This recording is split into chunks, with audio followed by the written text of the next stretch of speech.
To make sure that you're ordering those items from the actual seller and not from a third-party website that may be taking your money.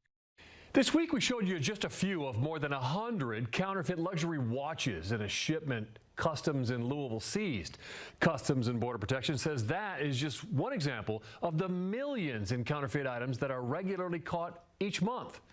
You're watching Wave News 11. I'm John Bull. In Louisville alone, CBP seized more than $27 million in counterfeit items just in the month of January. Wave News reporter Noelle Friel has more on how law enforcement's cracking down on these fakes. Yeah, take a look at these photos. The watch on the left here is from the brand Audemars website, and the watch on the right is counterfeit. They might look exactly alike, but every day all over the country, these counterfeit items are snuck into the country and seized by Customs and Border Protection. CBP officers here in Louisville are working constantly to track counterfeiters and confiscate shipments of pirated items by the hundreds. Rolex watches, Cartier bracelets, and Gucci belts. They all look real, but knockoff versions of these luxury items are constantly flooding into the U.S. from foreign countries.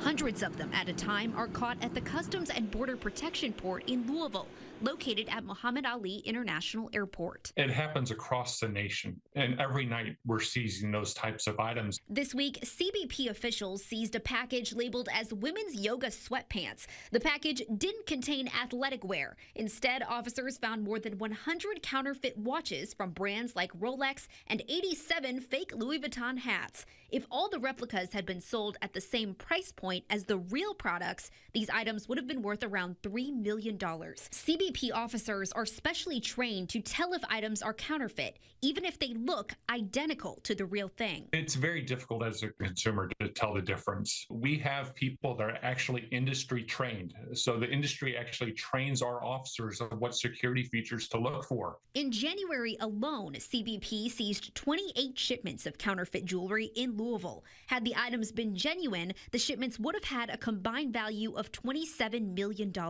Officers tracked down known counterfeiters and use x-rays to tell when packages are mislabeled to hide the products inside. We see items that are from the same individual, possibly night after night after night, and we've seen that they are known to be a counterfeit. We also have x-rays. So when they get x-rayed, we can see different things that are within that item before we open it.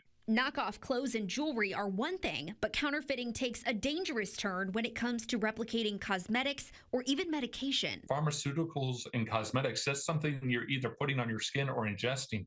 And we have no idea what the ingredients are. Stephen Bonsbach, a CBP public affairs officer, says if you're buying high-end brands, your best bet is to buy from the company directly. If you're buying from a third party, there's a good chance it's fake. You have to look at where they're coming from.